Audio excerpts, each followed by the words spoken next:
to Digital.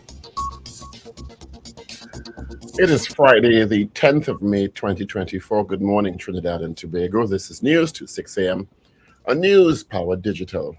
Acting Prime Minister and Minister of Finance Colin Imber informed members of the media and the public yesterday that a document which ought not to have been sent to the Auditor General on April 15th, 2024, was inadvertently done so. The document, the original statement, declaration, and certification, which was dated January 31st, 2024, was inadvertently included with the amended public accounts delivered to the Auditor General on April 15th, 2024. The acting Prime Minister said yesterday the mix-up appears to explain why there's an allegation by Auditor General Jayawanti Ramdas that both the original and amended statements of the public accounts were dated and signed January 31st, 2024, and that this was an unethical attempt to backdate the original national accounts. Speaking at yesterday's post-cabinet news briefing at Whitehall in Port of Spain, the acting Prime Minister read from a statement which sought to provide clarification and which reiterated that any allegation that the amended public accounts received by the Auditor General on April 16th was backdated is patently false. Imber said when he first saw the allegation on April 28th, the letter from the Auditor General's attorneys, Freedom Law Chambers, he sought clarification from public servants. He added he was advised that between April 9th and 15th, the staff in the Treasury attempted to, on several occasions, to provide the Auditor General with the amended public accounts during the period sent to the Auditor General by TT Post. He said those accounts which were delivered by TT Post to the Auditor General's Department on April 15th included the Exchequer's account and statement of receipts and disbursement, which were certified. These certificates were dated with the dates on which the accounts were certified, meaning April 8th, 2024, and April 5th, 2024, respectively. Imber added, however, a copy of the previous statement of declaration and certification dated 31st April 2024, which had been included in the original public accounts submitted to the office, was also inadvertently included in the amended public accounts delivered to the Auditor General on the 15th of April 2024. Attorney General Reginald Amor, SC, said yesterday he gave Auditor General Jayawanti Ramdas an undertaking that he was prepared to pay her legal fees for independent counsel on a specific matter she sought his advice on. But the Auditor General's legal representation, Freedom Chambers, wants Amor to do more than that.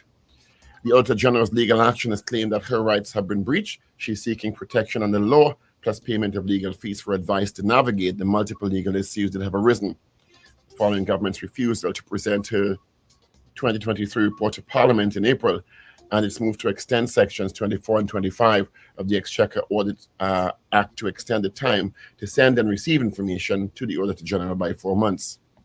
The impasse arose because the Auditor General's 2023 report did not include a $2.6 billion sum sent in amended statements by the Finance Ministry's division after the 2023 account statements were delivered to her at January 31st, 2024 deadline. The $2.6 billion discovered in February was understated due to difficulties with the central bank's new electronic check clearing system. AG Amor stated in response that the Attorney General's ministry had been prepared to pay reasonable fees incurred by the Auditor General. To get that advice, a reply also noted it was clear the recommendation was specific, related and confined solely to the advice sought by Ramdas in her April 17th letter, and not in respect of any other advice or matter. Crime is impacting the delivery of various services provided on the local government system, including garbage collection, safety and security, infrastructure development, human resource challenges such as a lack of building inspectors. Opposition Member of Parliament for St. Augustine, Khadija Amin, explained the time had come for promises made on the local government reform to be implemented. She made the remarks while speaking at a news briefing on Thursday. Shagwana's Mayor Faiq Mohammed said there is need for a level of urgency on how the reform of local government unfolds and timelines that were set. Police found and seized a firearm, ammunition, drugs during anti-crime exercises in the Eastern and Southwestern divisions. While in patrol, officers executed a search warrant at a house in Hollywood Road, Fanny Village, Point Fortin, and found and seized one 9mm pistol fitted with a magazine and 17 rounds of 9mm ammunition. A female security officer was arrested in connection with the find. The items were secured and taken to the station for processing. In news of the region, the government of Guyana has approved the flyover of two U.S. Navy aircraft, FA-18F Super Hornets, in Georgetown at 2 p.m. on May 9th, yesterday. The exercise was coordinated by the Guyana Defense Force in collaboration with the U.S. Southern Command. The exercise was conducted as part of the Defense Cooperation Pact between Guyana and the U.S. and seeks to deepen the ongoing security cooperation program between the two countries. Turkey claims allegations of Ankara easing its trade ban with Israel are absolutely fictional and have nothing to do with reality. Turkish Trade Minister Omar Bolat said Thursday that Ankara introduced a 3-month reprieve for companies with existing export deals to Israel. Turkey and Israel have a trade volume of $6.8 billion in 2023. And finally, the Oxford AstraZeneca COVID-19 vaccine is being withdrawn globally, months after the pharmaceutical giant admitted, the first time in court documents, it can cause a rare and dangerous side effect. The vaccine can no longer be used in the European Union after the company voluntarily withdrew its marketing authorization. The application to withdraw the vaccine was made on March 5th and came into effect this past Tuesday. Similar applications were made in the coming months in the UK and other countries that had approved the vaccine, known as Vaxera. The decision to withdraw brings to an end the use of the jab, which was heralded by Boris Johnson, the former Prime Minister of the UK, as a triumph for British science and credited with saving 6 million lives. AstraZeneca said the vaccine was being removed from markets for commercial reasons. It said the vaccine was no longer being manufactured or supplied, having been superseded by updated vaccines that tackles new variants. And that is news to 6 a.m. right here on News Power Digital. We'll have major news coming your way at 7 a.m. and brought to you with the kind compliments of Genesco Appliance Limited nationwide.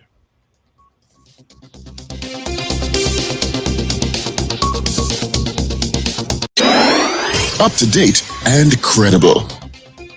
Power 102 Digital.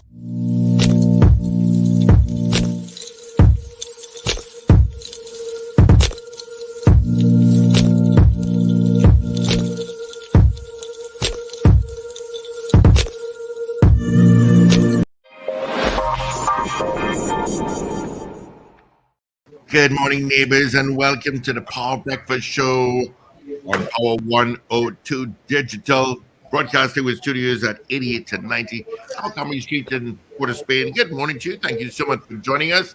It is 26 degrees at Piarco International Airport and 27 at Crown Point in our beautiful style of Tobago. Traffic-wise, I got nothing really to tell you about as yet, just a little volume usual spots. So let's say good morning, good out to the guys. Let's say good morning, going out to Super Paul Senator Dr. Paul Richards. Morning to you, my friend. Good morning, Steve. Good morning, Wendell. Good morning, Richard. Good morning, everyone. Good Friday morning to you. Yeah. Good morning to you, Wendell. Morning, gentlemen, and good morning, listeners and viewers all over the globe. It's Friday morning. It's a very cloudy. I don't know if it's cloud or Saharan dust again, but I was wondering the same thing. When I went outside just now, it was actually a little, I felt a slight drizzle. So I'm not sure if it's bad weather. But we're happy to be in the land of the living. Condolences to those who would have lost loved ones. And of course, happy birthday greetings to quite a few people. Peter Ray Blood's birthday was yesterday. Yes, yeah. 72 years old. He looked very good for 72. And he's still very active. Councillor from San Fernando City Corporation, Teresa Lynch, she is celebrating her birthday today. She lined with us at Borday on the weekend. Jody Johnson, councillor at Sour Laventil Corporation, her birthday is today. Jennifer Stephen, my cousin who lives abroad. Randy Kangle, Samantha Williams, all celebrating birthdays today. Yesterday was also the birthday of Harry Ragoobarsingh. I think his son still listens to us, so Why is that name familiar?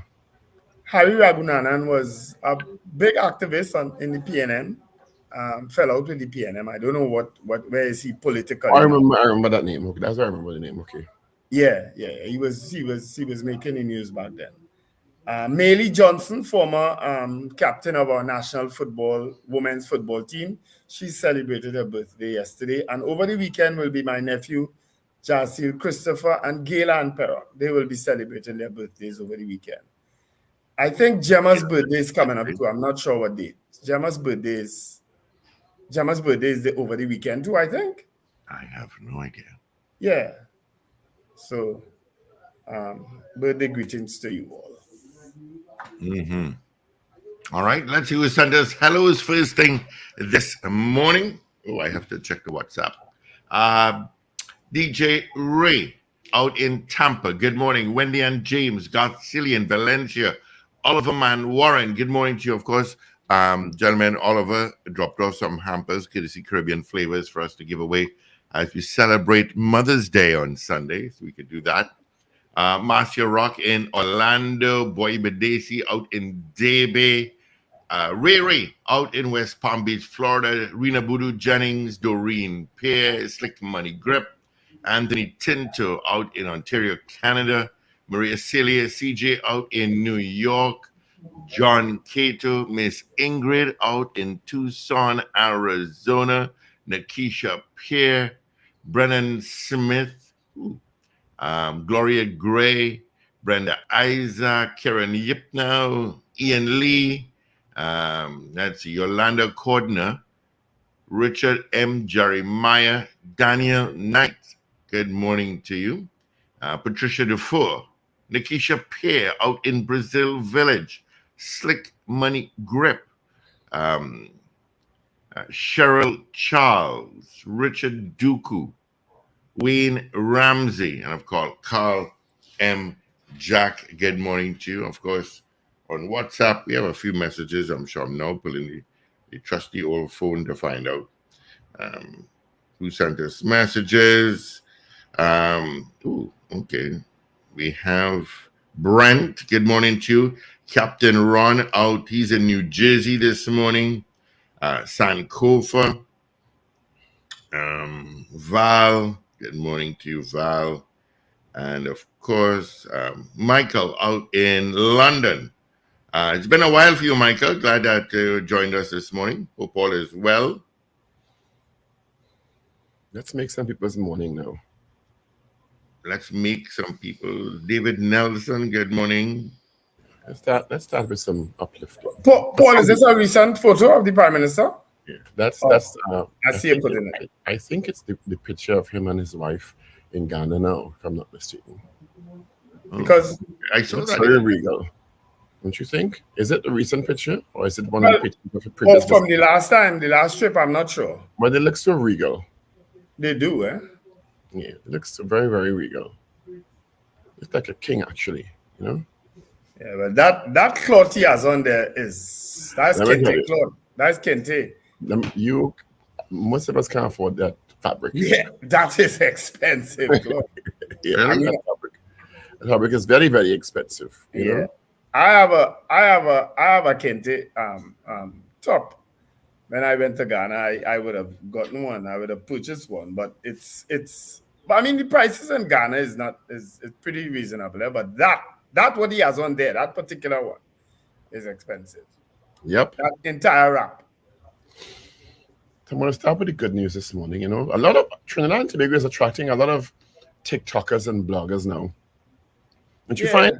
Yeah. Which is a good thing. You know, it's really a good thing. I saw this one yesterday of a blogger going to Barry Finbar's chef Barry Finbar's kitchen, very popular chef in Trinidad and Tobago, and he was making what is one of my favorite dishes, pilau, and the TikToker / blogger was testing it, you know, and the finished product and the reviews. His reviews were excellent. So, you know, I love pilau, love. I could cook pilau one night for 4 days after.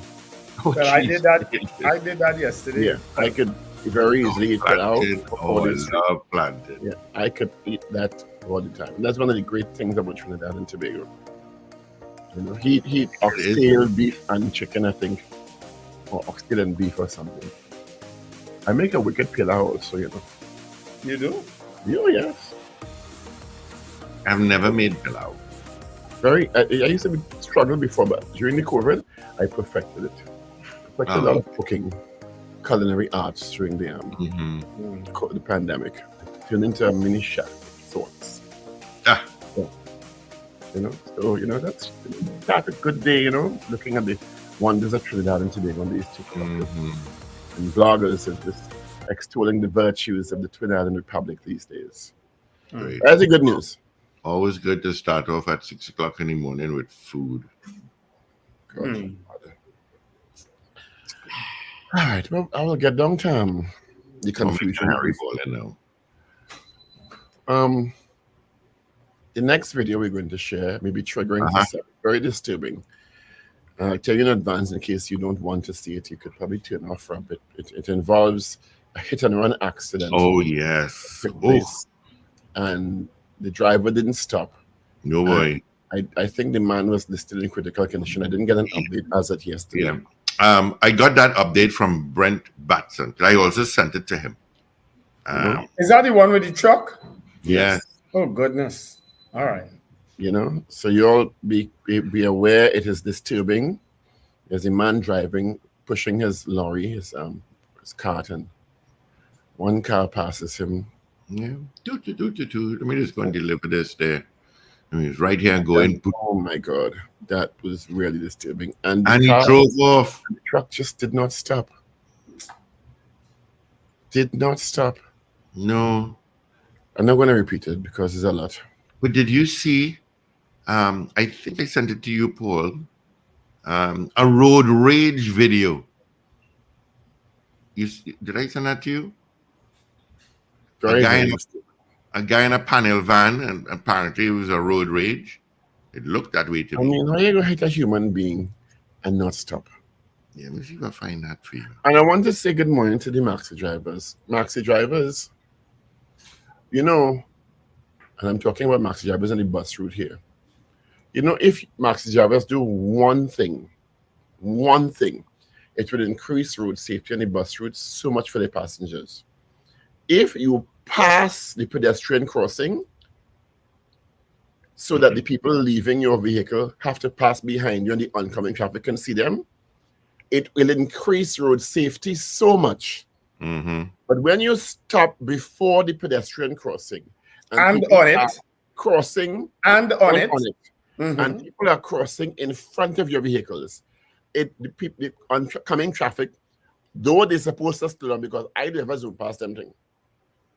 The people oncoming supposed to slow down, but if somebody is driving, they have no idea somebody's going to cross.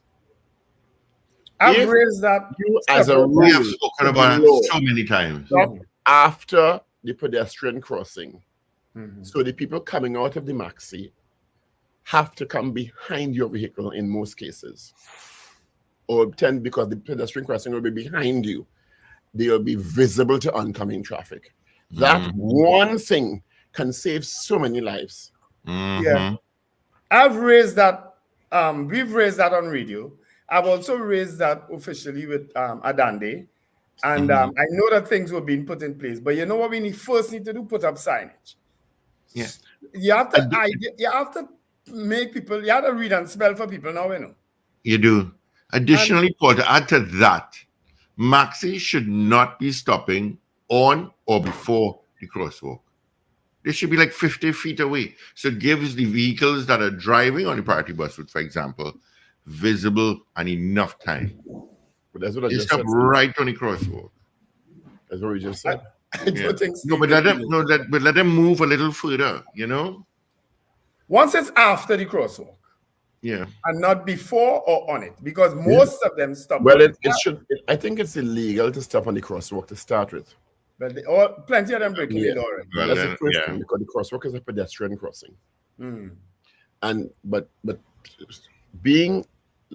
making it illegal to stop before and let out passengers would help a lot in you're absolutely right.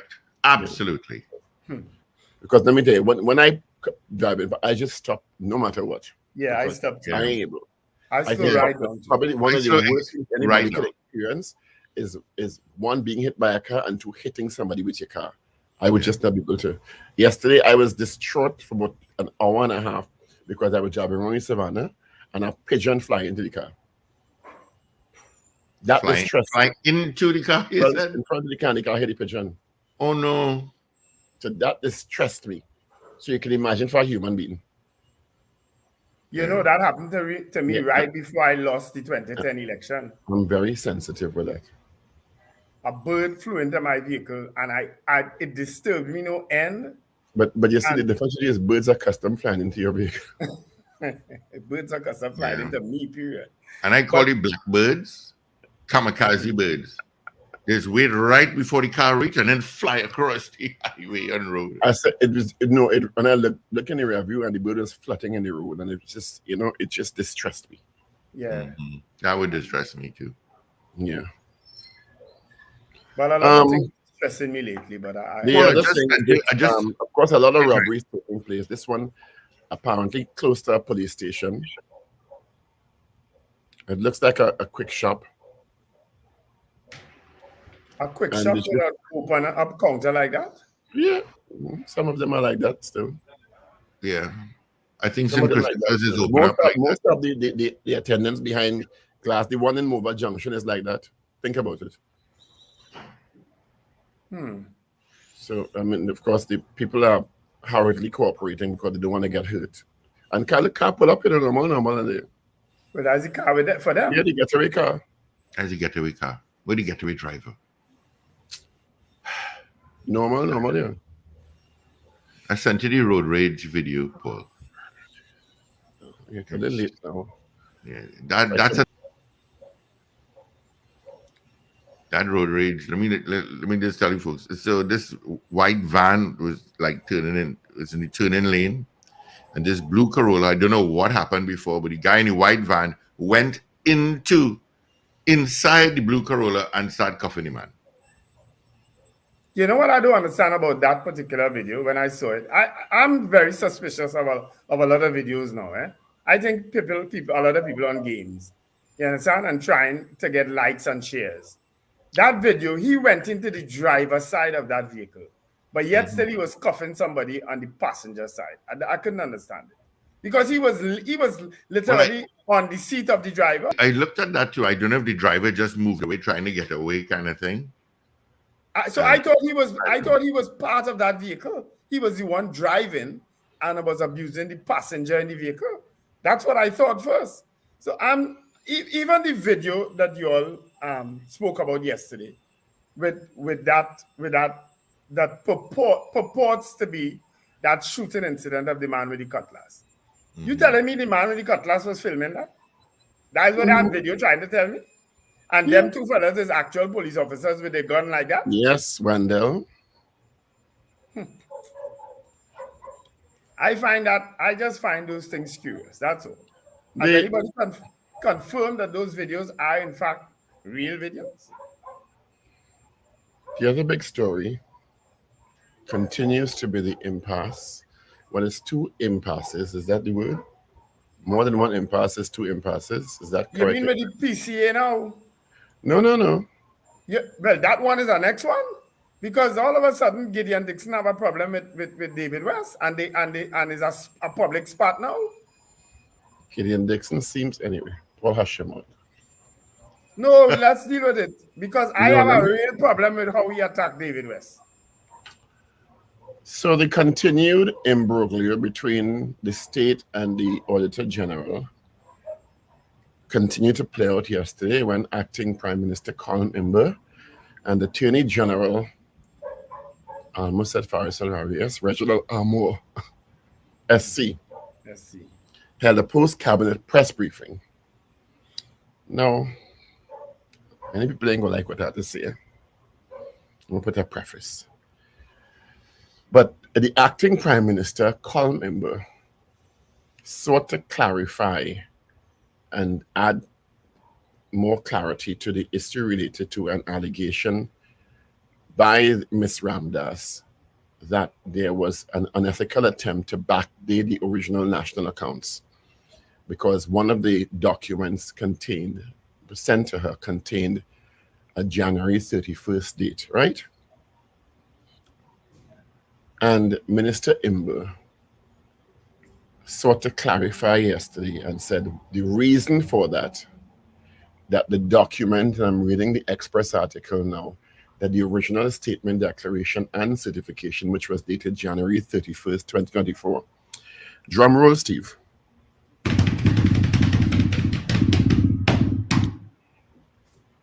was inadvertently included with the amended public accounts delivered to the Auditor General on April 15th. Now, it's either one or two things. It's either that Ministry of Finance have real incompetent people, and there's incompetence beyond belief, because the start of this whole imbroglio was $2.4 billion or $2.6 billion plus 700 million, taking it at about 3 point whatever billion dollars. That was unaccounted for on the accounts the documents were first sent. Agreed? That the government sort of amended the public accounts 2023 by sending updated information to the Office of the Auditor General for inclusion and amending of the final audit of the national accounts, public accounts 2023. First of all, in addition to making the massive mistake, because $3.4 billion is a massive mistake, and Minister Imber, in his own words in the Senate, said the public servants came to him embarrassed and said, listen, there's a big mistake here. It happened because of, let me see, I want to be very specific here. Because of a changeover in the system. And when they found this issue, they brought it to his attention. So it was his duty as the Minister of Finance to ensure that the public accounts accurately reflected the country's financial position as a 2023 fiscal. So in addition to that massive mistake, because that's a massive mistake, Audiers inadvertently send a document that shouldn't have been sent. What's going on?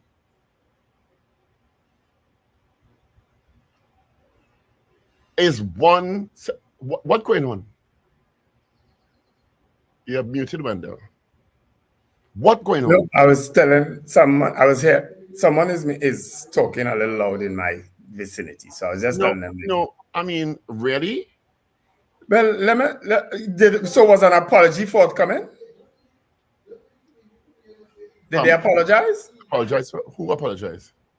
Well, you just said that they pointed out something was inadvertently sent that seemed to have triggered this imbroglio.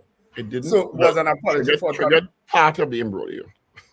Triggered part of the imbroglio because there's an allegation by the Auditor General that there was an unethical attempt that was in the public domain weeks ago to backdate the document, which the unethical attempt to backdate the original national accounts because of this document inadvertently sign a document at that level that have such significant implications if taken as a whole. You understand? Yeah. In addition to your first set of mistake? Yeah.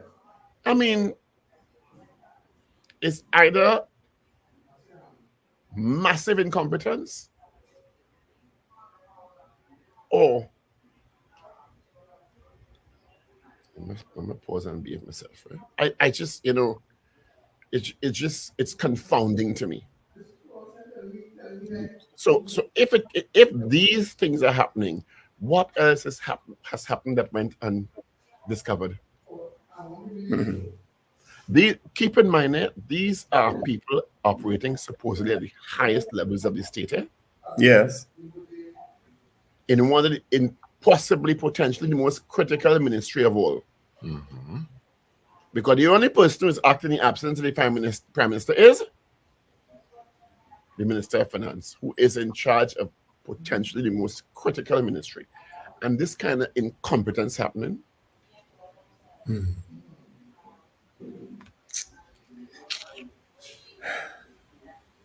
see the day we have a lot of people in this country and in our midst who just can't seem to say, I'm sorry. And they say, I'm sorry now with provisos. You understand? Just say, I'm sorry. I think And it's a much more that's complex thing than just saying yes, sorry. I think there's a lot that has gone wrong here. And an investigation has been launched. And in this political environment, when you have this level of errors taking place, it's going to be dragged in. And Terrence Brown, I'm not getting dragged into no sideshow. Okay? Everything is material in this situation because everything is being used by one side or the other to support their assertions. And which is why I maintain, Paul, Steve, that this is about a personality. This is about personalities. I said that because I don't know. Maybe this is not the first time. Maybe, and you pointed it out just now, that it may have had errors in the past. But we would have had an auditor general in the past, whom, again, as I said, I know her personally. Who, trust me, this would not have been a sideshow like what it is now. It would not have been all this bacchanal like what it is now. She would have quietly dealt with this situation. It would never have come out like this in the public. I know that. You are omitting the material information that $3.4 billion deviation was requested to be amended, and a systems failure occurred. A massive systems failure.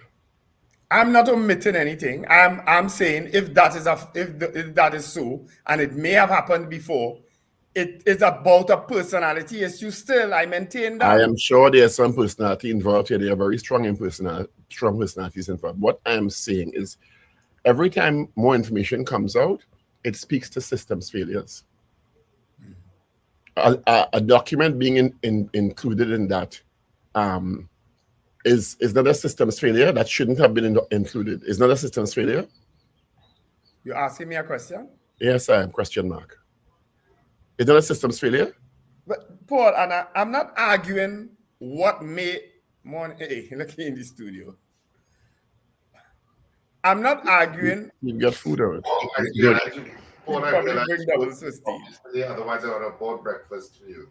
So You know it's coming 9 o'clock, right? Yeah, man. Yeah. He said he didn't use to be 9 o'clock.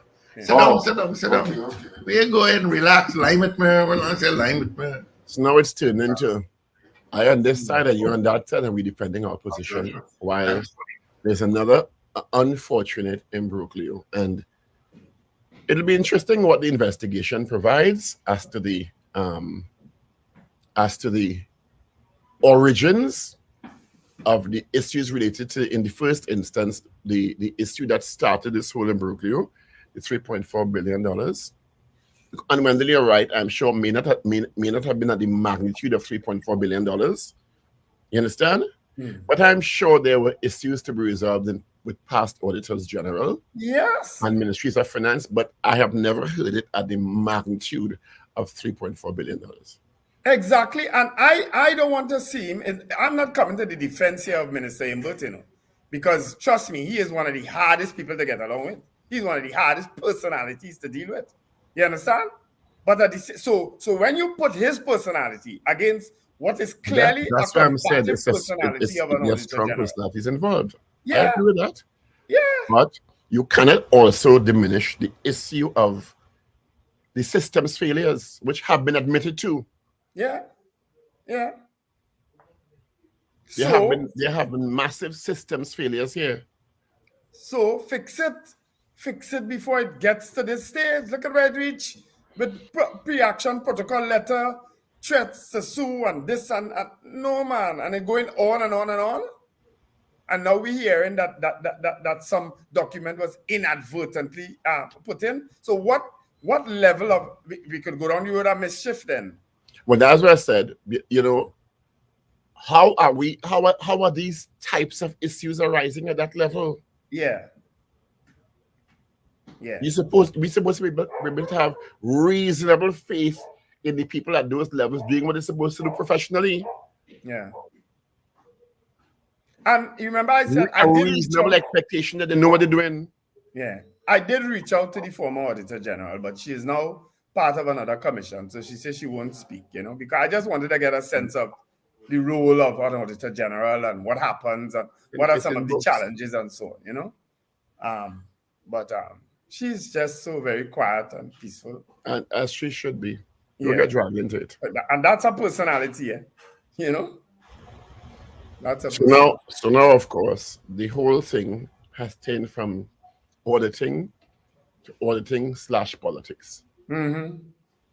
Because in addition to the Minister of Finance attempting to add clarity yesterday and putting another element of what I would describe as incompetence, because he admitted it was inadvertently sent. So if an Auditor General receives documents that shouldn't be there, is there an interpretation? Or he's supposed to say, oh, they must inadvertently send this, let me do include it. Or let me do interpret it. You understand? Right. But what happened, Paul, that day, and I pointed it out, I think, on Wednesday when we spoke, is that you send a letter back to the ministry stating that things were omitted the same day you send in the report. So if you are aware that things are missing, why submit the report? Just go to clear it up behind the scenes now. Why it has to come out into the public like that? You know what I mean? You can't be saying, oh, guys, this thing is missing, you're missing that, you're missing the other, but there's my report.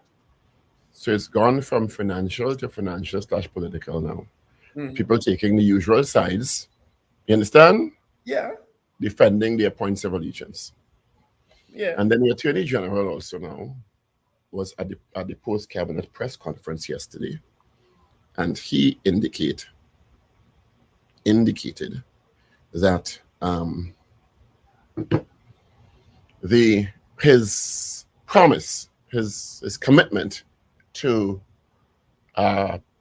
pay for reasonable, the word reasonable is what he used, legal counsel, was regarding a specific issue at the time, and not an open invitation that I will manage, or I will pay for, or consider paying for all the matters that whatever reason since then.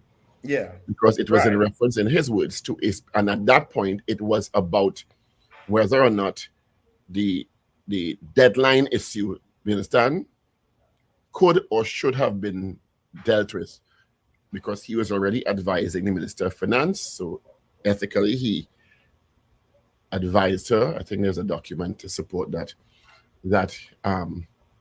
she should seek legal counsel on that particular matter. Of course, since then, a number of other legal issues have arisen, right? Yes. Which the Attorney General said he didn't make any commitment to pay for. So the front page of the Guardian says not 1 cent more. So now that is also now a legal issue arising from the original legal issue. And so we go. Yep. The other issue I wanted to raise, Paul and guys, is that apparently David West made some comments concerning the police action against the mentally unstable guy that was killed, right? And David West made some comments that Mr. Dixon responded to. He will be a guest on Tuesday, by the way. David West will be a guest on Tuesday coming. He will be? Okay. Well, yeah. I'll probably try to join on Tuesday. But Gideon Dixon is now calling for David West to apologize or resign. Just so you know, David West is being called on to apologize or resign because of the comments he made. And mind you, so it seems that Mr. Dixon is also guilty of the same thing, because he now, without the facts and without an investigation, seems to be defending the action of these officers. Where are we going? What's going on in Trinidad these days? Huh? It's almost like if a set of office holders decide, you know something, it's no back around in this place now. And guess what? Dr. Rowley out in Ghana celebrating the Asante King. Let me make some bacchanal.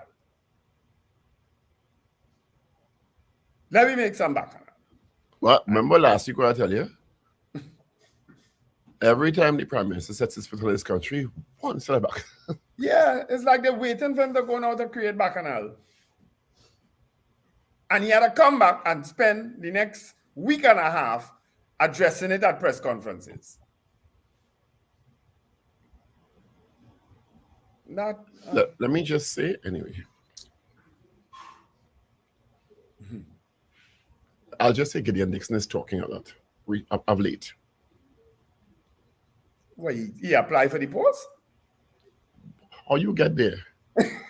I know you. I just read between your lines, you know. How you get there? How you get from I just say talking a lot to apply? I just read between your lines. What post are you talking about? I mean, and the postal commissioner will know by Tuesday coming. So him talking enormous him for the position? But I don't know. I just ask him. I'm trying to ascertain. You know, it was a question to you, right? If he applied for the post, right? It was a question. I have no idea who apply and who apply. Powers you think I have? I don't know. I mean, as I said yesterday, a lot of things come in the pink phone, you know, but that didn't come. I think they will probably extend the term of Mrs. Christopher. Yeah. You think they'll probably extend the term? Yeah, I think so. You think they'll announce the extension of the term? I think she got wind of it too, and which is why she's resurfaced in the public. You think they will announce the extension of the term? Okay. Okay.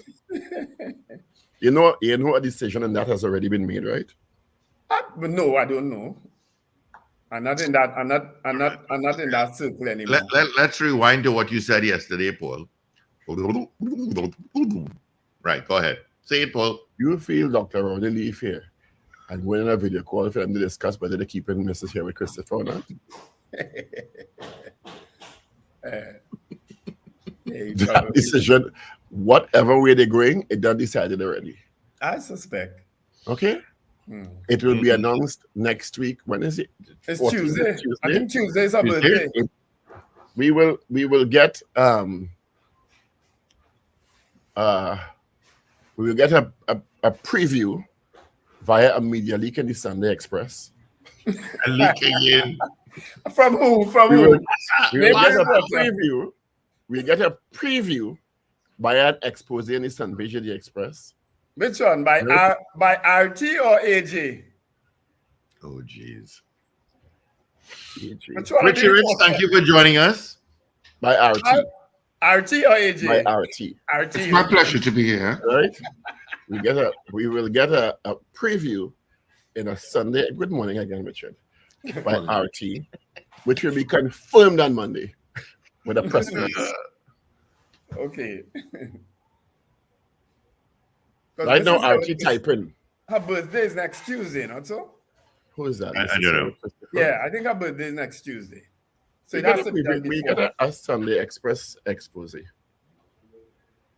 Mass circulation, you know. Yeah, it'll come out Sunday. You get a leak Sunday. Mm-hmm. And then we'll get the confirmation via a release from the Ministry of the Police Service Commission, not the Ministry of National Security. From the Police Service Commission. Endorsed by some of the state agency. Yeah. And then there'll be a whole hoopla for 2 days, and then it'll quiet down again and move on to something else. Yeah. Yeah. It'll be immediately followed by the release of the usual suspects going to be talking. Yep. Yeah. The usual suspects going to be on every talk show it have. Well, it will be interesting to hear from Mr. Dixon then. It's considering what? The extension with Christopher of the Commissioner receive of an Police. extension as Commissioner of Police. Oh, did she receive it? No. I am making some suppositions. Oh, I thought you had inside information. I know between you and Wendell. He does, Richard. I know your mailboxes are very busy. No, Very virtual and real.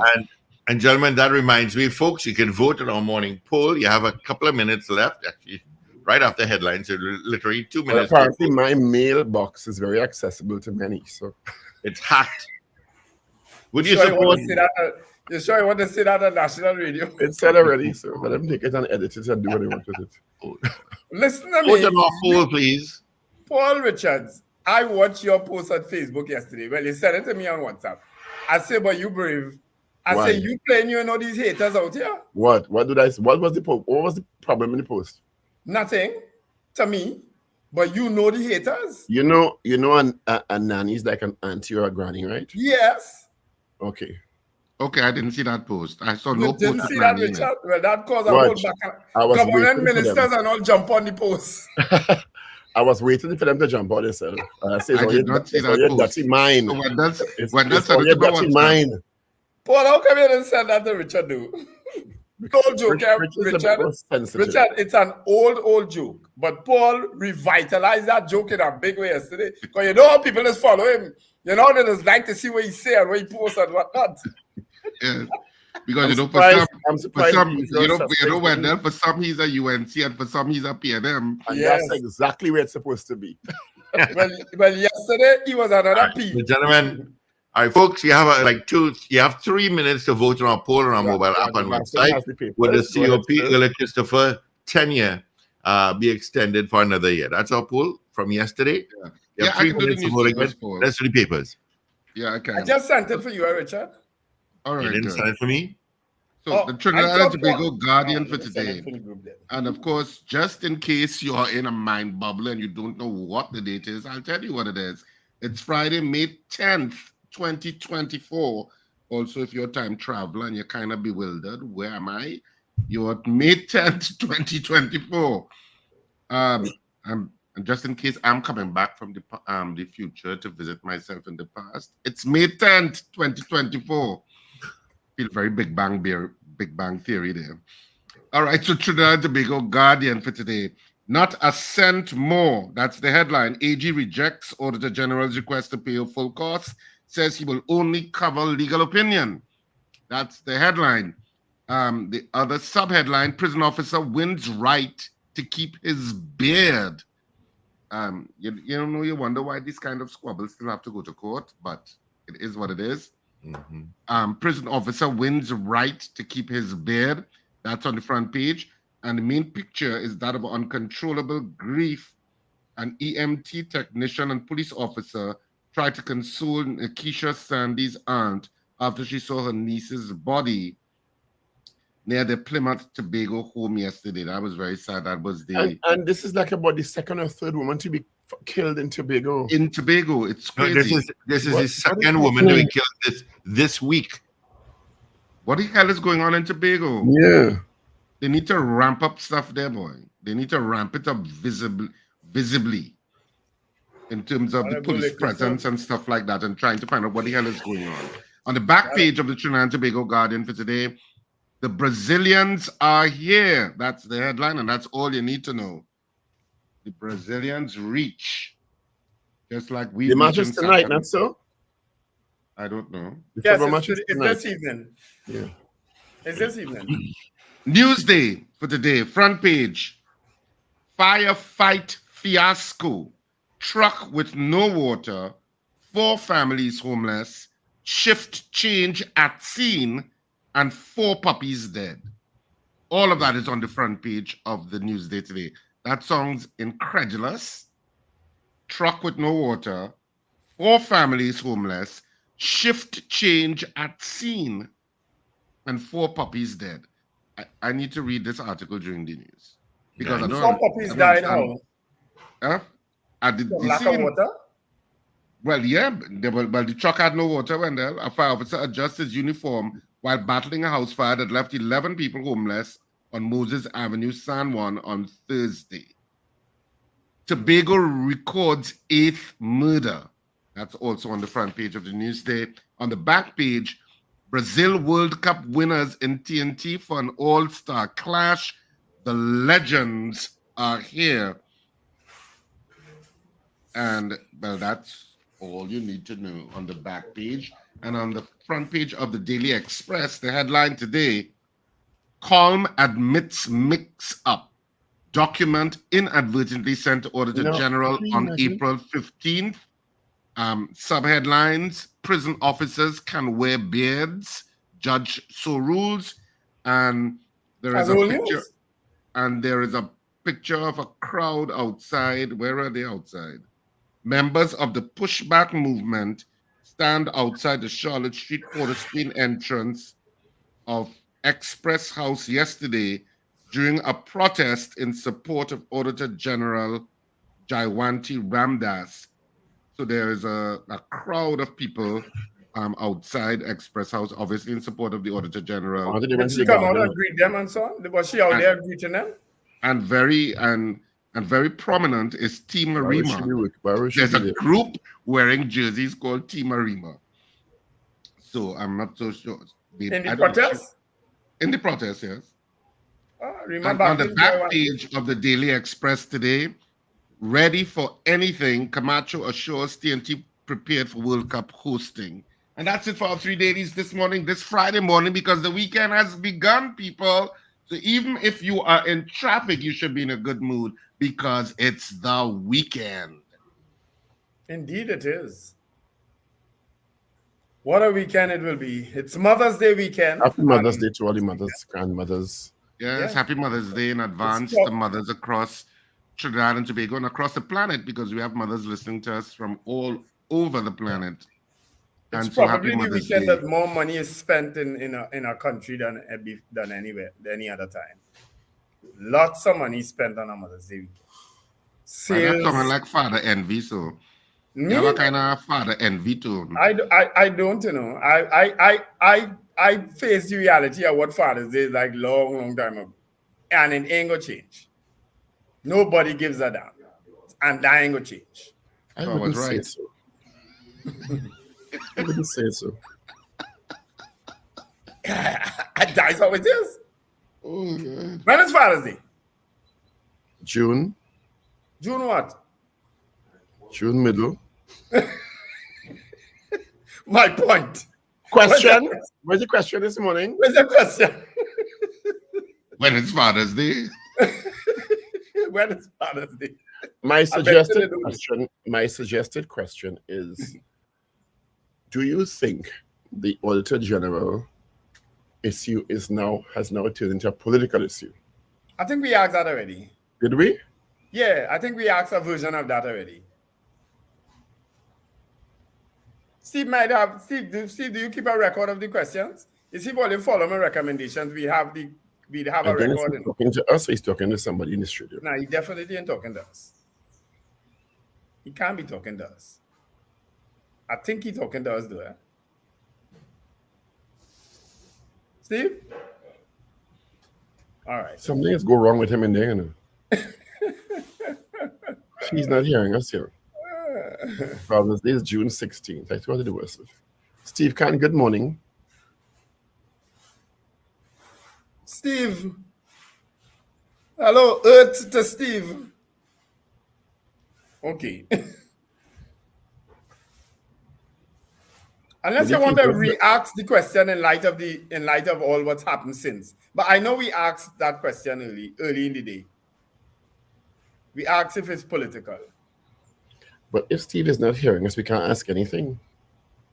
Isn't he watching either?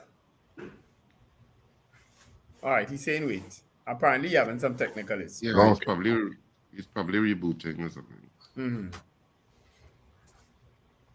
All right, so folks, we're just having a little technical issue at the studio. We will sort it out soon, where we'll be able to hear Steve and deal with the questions, right? As I said, Steve rebooting. Okay. It just came to me that is a good name for like a rap song. I'm getting a reboot. Steve reboot?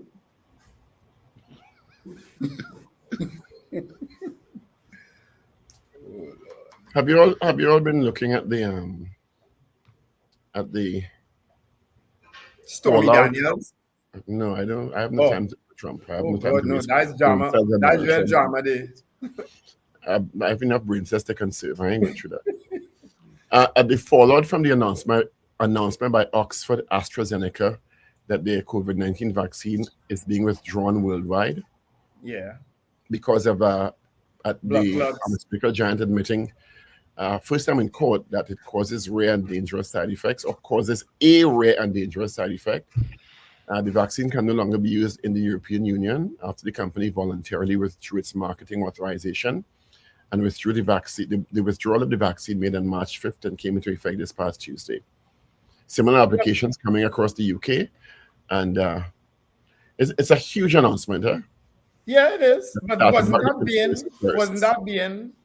wasn't that an accusation made even back then in the midst of COVID, in the heights of COVID? Because I took AstraZeneca. I took my first 2 shots to AstraZeneca. But I know that they had reported about some people, and I saw this show a former minister picture in a video, as to the reason why he may have passed at the point in time. But all the vaccines had risks. All vaccines have a risk at the end of the day. But this is almost like if they're fixing for a story again internationally. Sometimes the response has been because all through the pandemic there have been those persons who were anti-vaxxers who were in their mind sure that the persons who had information which in many cases was not substantiated about these dire side effects and how much of the population was supposedly dying or getting really ill or having blood clots or heart issues. And so I don't know. But Paul, you could still do the poll because we could take the votes from the comment section. Yeah. And Beauty Culture just came up with a pretty good poll in terms of, do you believe the matter will end up in court? Which matter already in court? Between the Auditor General and the Ministry of Finance. Which one of the matters? Well, we could. Well, I mean, the Beauty Culture didn't itemize which. The matter is already in court with the Attorney General and the Auditor General. That is already been filed in the High Court. Guys, are you guys hearing me now? Yes, we are. Yes, we are. I cannot hear them, folks. I have no idea what happened here all of a sudden, but I'm going to log off and log back on. I think there was some sort of glitch, so I'm going to do that for you guys and come right back in. As I bring them all. Well, we will take the poll after the news. It doesn't make sense starting the poll now. Let's try and do that. No. Because we are nigh on what happened there. Yeah, we are on 7 o'clock. So I tell you. Another potential poll. 1 minute, something goes wrong. So I'm going to try to bring them back. Yes, Wendell, share. Another potential poll is, do you believe the Attorney General should foot... All right, are you guys hearing me now? Hold on 1 second. Yes, you sound very hollow, echoey. I don't know what happened to the computer here. So I had to go on my laptop, and so you all weren't hearing me at all. We hearing you better now. No, yeah, but before when I was playing all the ads and stuff, you guys were not hearing it. So I just logged off. Yeah, so I just logged off and logged back in. Somebody did say we were talking during the ads. Yeah. Well, if the ads would go through the app as opposed to the online platforms. Yeah. I like that question. Right. Should the Attorney General foot the entire cost of legal representation for the Auditor General? Yeah. As opposed it's Friday. I normally am very poll conscious or pollish. So I normally have a good poll on a Friday. I want to get that suggests I want to get a special effect that I could just press my laptop and it will put a big band across you on poll. That suggests 6 days you don't have a good poll, That suggests you should come visit Rumba later. Right, let's get into 7 o'clock news, gentlemen. I don't know what is good if they hear me or not. Will they hear me? This is your news bulletin from Power 102 Digital. Government reveals the steps taken with respect to backdating of public accounts. The Attorney General says full legal costs of the Auditor General will not be paid. Opposition wants local government reform promises materialized. Details in a moment. All right, of course, it's 7 o'clock. Major news is being brought to you by Genesco Appliances. Save 8% on both their 7 cubic foot freezer, fridge, and 30-inch stainless steel rotisserie stove.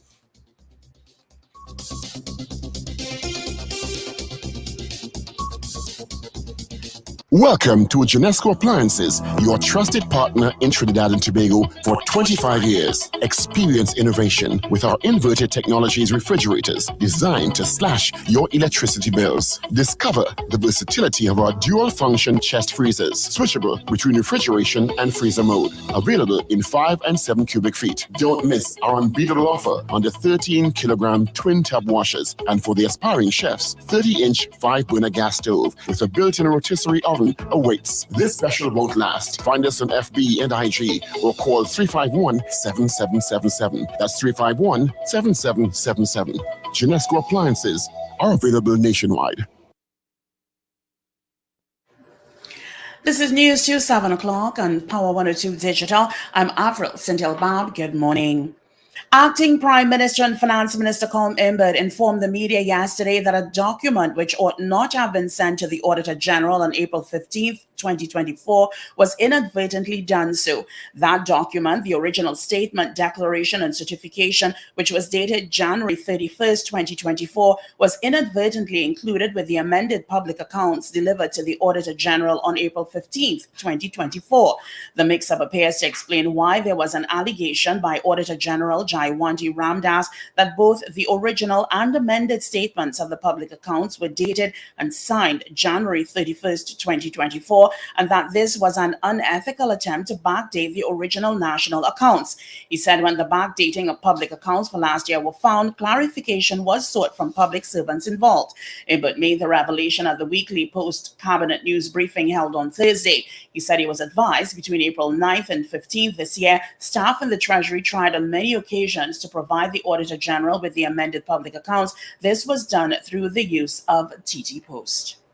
By letter dated the 15th of April 2024, the Auditor General wrote to the Attorney General stating that the Ministry of Finance was free to recall the public accounts previously submitted on and dated January 31st, 2024, and to provide her with revised public accounts. Pursuant to that letter, on the 16th of April 2024, the Ministry of Finance wrote to the Auditor General recalling the public accounts submitted on and dated January 31st, 2024, and provided to the Auditor General amended public accounts that included a statement of declaration and certification dated 16th April 2024. The Minister said the amended public accounts were accepted by the Auditor General on April 16th and had signatures from 3 public servants. Those amended public accounts were accepted by the Auditor General as replacing the public accounts previously submitted to her. Thus, contrary to the allegations made in the letter of April 28, 2024, from Freedom Law Chambers, the statement of declaration and certification included in the amended public accounts that were submitted to and accepted by the Auditor General on the 16th of April 2024 in substitution for the accounts previously submitted on and dated 31st January 2024. The Attorney General, Reginald Armour, said yesterday that he gave Auditor General Jaiwanti Ramdas an undertaking that he was prepared to pay her legal fees for independent counsel on a specific matter she sought his advice on. But the Auditor General's legal representative, Freedom Chambers, wants Armour to do more than that. The Auditor General's legal action has claimed that her rights have been breached. She's seeking protection under the law plus payment of legal fees for advice to navigate the multiple legal issues that have arisen. This following government's refusal to present her with 2023 report to Parliament in April and its move to amend sections 24 and 25 of the Exchequer and Audit Act to extend the time to send information on the 2023 accounts to the Auditor General by 4 months. Referencing the Auditor General's legal action, AG Armour reiterated the crux of the matter was that the Auditor General's April 17th letter making a specific request for legal representation. This, he said, was for an opinion on sections 24 and 25 of the ENA Act, and if her office was required to consider the amended accounts in light of those specific sections. Armour response stated that the Attorney General's ministry had been prepared to pay reasonable fees incurred by the Auditor General to get that advice. The reply also noted that it was clear the recommendation was specific, related, and confined solely to the advice sought by Ramdas in her April 17th letter and not in respect of any other advice or matter. Crime is impacting on the delivery of various services provided under the local government system, such as garbage collection, safety and security, infrastructure development, and human resources challenges, such as a lack of building inspectors. Opposition Member of Parliament for St. Augustine, Khadija Amin, explains the time has come for promises made under local government reform to be implemented. She made the remarks while speaking at a news briefing on Thursday. More and more, we find workers requesting security, requesting municipal police or the TTPS to accompany them to collect garbage, to do construction in communities. When, of course, a community has garbage collection interrupted, there's a pileup of garbage, there's a public health hazard, and people can get sick. Municipal police officers are now tasked with additional responsibilities. Shoguna's Mayor Faik Mohammed said there needs to be urgency on how the reform of local government unfolds, with timelines being set. You get a few nice words, but no timelines. In 2023, the minister held a press conference, and he went on to say he's going to turn on parts of the Local Government Reform Act. I want the media to ask that minister today, how much of that Local Government Reform Act was turned on to this day? Since that statement was made, I can tell you, nothing was made. 8 months has passed in this new term of local government, and we are still awaiting for the proclamation of those acts. You are listening to news on Power 102 Digital to 7 o'clock. The government of Guyana has approved the flyover of 2 U.S. Navy FA-18F Super Hornets in Georgetown at 2 p.m. on 9th May 2024, or did. The exercise was being coordinated by the Guyana Defense Force in collaboration with the United States Southern Command. The exercise was being conducted as part of the Defense Cooperation Pact between Guyana and the United States of America and sought to deepen the ongoing security cooperation program between the two countries. Well, finally, as by the news for the period today till midnight, Trinidad and Tobago, mostly sunny, hazy, and at times breezy with a low chance of the isolated shower. Tonight would be mostly fair and hazy. A significant concentration of Saharan dust is still present in the atmosphere, so persons sensitive to these atmospheric conditions are being strongly advised to take the necessary precautions. Now, for those of you who felt that yesterday was very hot, today is going to be hotter. Look out for a forecast maximum temperature of 35 degrees Celsius at Piarco International Airport and 33 degrees Celsius at Crown Point in Tobago. Currently, it is 28 degrees Celsius at Piarco and 29 at Crown Point. Good luck. Recapping your headlines to 7 o'clock, government reveals the steps taken with respect to backdating of public accounts. The Attorney General says full legal cost of the Auditor General will not be paid. Opposition wants local government reform promises materialized, and U.S. fighter jets fly over Georgetown. I'm Avril Sindel-Bab. That was news to 7 o'clock on Power 102 Digital. There's more coming up at 12 noon in detail in your major newscast and an update at 8 o'clock this morning. For more details, log on to power102fm.com. Welcome to Genesco Appliances, your trusted partner in Trinidad and Tobago for 25 years. Experience innovation with our inverted technologies refrigerators designed to slash your electricity bills. Discover the versatility of our dual-function chest freezers, switchable between refrigeration and freezer mode, available in 5 and 7 cubic feet. Don't miss our unbeatable offer on the 13-kilogram twin tub washers, and for the aspiring chefs, 30-inch 5-burner gas stove with a built-in rotisserie oven awaits. This special won't last. Find us on FB and IG or call 351-7777. That's 351-7777. Genesco Appliances are available nationwide. Up to date and credible. Power 102 Digital. All right. Thank you so much, Avril, for our major news, all powered by Genesco Appliances. And of course, save 8% on both their 7 cubic foot freezer fridge and 30-inch stainless steel rotisserie stove. All right. So thank you once again, Genesco Appliances. Quickly, let's take a look what's happening on the highways and byways. Have anything to tell you about? No. But you got some serious traffic. I'll tell you that much. Yeah, where you think you're going to get traffic, you will get traffic. All right, guys. You guys are back. We can do our morning. Well, we need to give the results of our poll from yesterday. Our poll yesterday: would you support Earl Haywood Christopher's tenure being extended for another year? The results are in, and 73 said no. All right, 73 said no. All right, our poll today is, where is it? News. All right, where did Paul disappear? Then he'll come back on now. We had a little glitch. I don't know the office stream. Oh, it changed, boy. Is that what you had on? You didn't have on that in the first hour. As I was saying. Now why you by yourself, you know? Yes. You know, I'm very observant, right? No, this was what I had on before. So when you accuse people of this and that and the other, the everybody get vexed because he has to be sure. This time she had done the same thing she did in the morning. She changed, she closed in the day, and she come home and way went by. This time she had done the same person in the morning. I'm not that type of person. Not me. Wrong person. You just check handbag and check phone and thing. Oh, no. I check your vibes. I'm a vibes checker.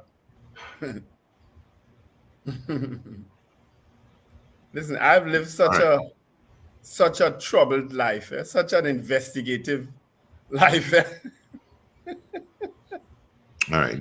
And for those that are there is an accident. I have to tell you about a serious accident. A vehicle has flipped, and yeah, it's on its side. I think it's northbound. I'm just confirming here. Ooh, a lot of. Is it northbound or southbound? I can't even tell. Uriah Butler? On Uriah Butler Highway by Charlieville, just after Chaguanas or just before Chaguanas. Is it Uriah Butler up there or is it Solomon Huchoy? No, Solomon Huchoy stops at Chaguanas. Oh, okay. Yeah. All right. So I don't know if it's north or southbound, but a car is flipped. I'm seeing two cars off to the side. So that's going to create some serious traffic. Uriah Butler starts from Chaguanas. Yeah, it goes from Eastern Main Road to Chaguanas. From Chaguanas, it's the Solomon Huchoy Highway. Okay, I never knew that. Yeah, I didn't know that. I knew that it went past the normal Grand Bazaar area, but I didn't know how far down it stretched. Yeah, it goes up to Chaguanas. Okay. Yeah. All right. So as soon as I know if it's northbound or southbound, I'll let you guys know. All right. So let's get into our poll. Since I give you the results, let's get into poll. All right. So in light of all the information that has surfaced, should the Attorney General foot the entire bill for the Auditor General's legal expenses? How that sound, Paul? It sounds very good. I didn't put any provisor, but I mean, why are you taking so slow to type? I don't know. Hush your mouth. Should the Attorney General pay the full legal costs of the Auditor General? That's our poll. 222-8255. That's your secretary. Why are you taking so long to type? No, because she doesn't. I will never have to say that sentence. Never. Toll free North Americans 866-525-1099 on WhatsApp 3181021. This morning shows our work, yes. Yeah, boy. No kidding. All right. Should the Attorney General pay the full legal costs of the Auditor General? Those watching us on television, you can on Flow channel 111, Flow HD 109, Amplia 117, and of course on Digicel channel 20. You can WhatsApp at 3181021. Should the Attorney General pay the full legal costs of the Auditor General? Got some votes coming in already? Yeah, we have 9 of them so far. Michael Gradison said no. Tony Locke says yes. Jean Clark says no. Angela Lewis says no. Wayne B. in Covenant, Georgia says no. Ian Lee in Central London says hell no. Alistair Hart says yes. Oscar Daniel says no. Hector says no. Richard Phillips says no. Ish out in Malik. Morning, Ish. Says yes. Lester Craigwell says yes. Kenny in Harlem says no. John Cato says no. What says you, caller? Yes, it should. It's about paying for the office, it's not the person. All right, thank you. Good morning. Good morning, caller. Hello, everybody. Good morning. Good morning, Mr. Patrick. Morning. Yes, sir. I think the answer I know, but Mr. Paul Richard, I want to ask that question. The Trinity East School and the Bishop School by Trinity by me here, The government want to take over something with the school. What do you think about that? I will answer it after the poll. Thank you. All right, yes. All right. All right. Good morning. Good morning. Good morning, gentlemen. Kansas City, my answer is yes. All right, Grandy. Thank you. Kansas City, the man. Yeah, Grandy's in Kansas City this morning. Well, he's in Hollis for a little while now. All right, Trini Jam. Good morning, Trini Jam. Trini Jam says yes. Trevor Narima says no. Cascade St. Anne says yes. Bobby says yes. Bobby, let me know if it's northbound or southbound. Got some other votes coming in. Vianney Warwood said no. Gregory Bauer says no to the poll. Richard Duku says yes. Finbar Collins, hell no. Kazim Mohammed says no. Rena Budu Jennings says no. Vernon Clark says yes. Julia Espetti says no. Good morning, caller. Good morning. Good morning. Morning. Yes, I believe the Attorney General must pay all the costs. There is an allegation of misappropriation in funds. It is taxpayers' funds, so taxpayers must know if the leadership of this country is. Caller, there has been no allegation of misappropriation of funds anywhere in this Zimbabwe. I don't know where you get that from. I don't know where you get that from. All right, thank you, caller. Don't add anything to this thing. There's been no allegation of misappropriation of funds anywhere. I don't know. Good morning. We have lots of calls coming in. Good morning. Good morning, gentlemen. Morning, Hell Zena. no. No. All righty. Thank you, Zena. Good morning. Go to school. Morning. Yeah, my answer is no. Yeah, I don't see the state paying for pre-action protocol against the state. All right. Thank you. 222-8255. Well, that can happen, eh? That can happen. Frank Edwards says no. Carol Guevara says no. Good morning, Marsha Thomas. Fareed Ali says yes. Royalty Forever says yes. Marsha Thomas says no. All right. Of course, that accident I'm talking about is by Chief in Charlieville, and it is southbound. All right. It is southbound. Dre, who's leaving Rio Claro, says yes. Thank you, Dre. Have a good day. Travel well. All right. What's up? Ricardo?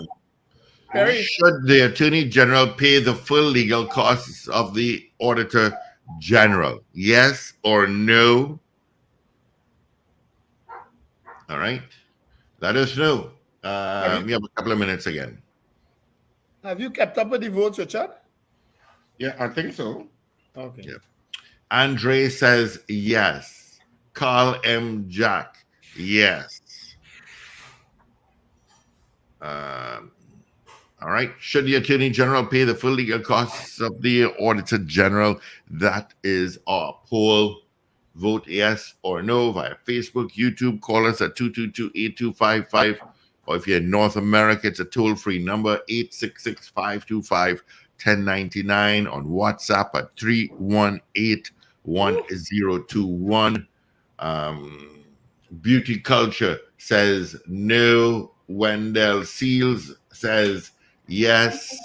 What says you, caller? Morning, gentlemen. I would say yes. I don't put on yes already. Wow. Huh? Nothing. Hello? Nothing. Go ahead. That's wrong when they can't do that. That's wrong. That's very wrong. Go ahead, no man. Yes. If she does win, the state will have to pay costs anyhow. Thank you. Have a good day, gentlemen. All right. All right, big guy. It's been a while since we heard you. Yeah.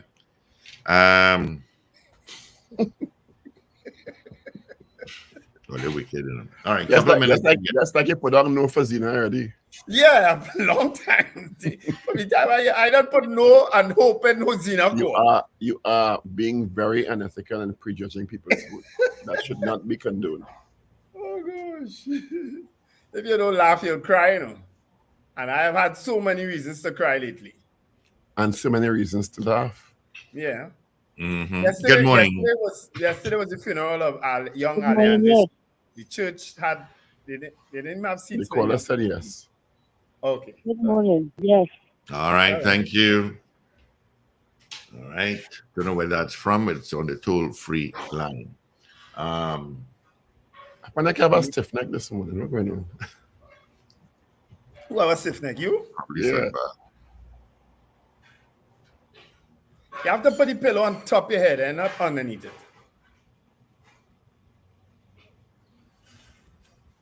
it. Practice stifling the song.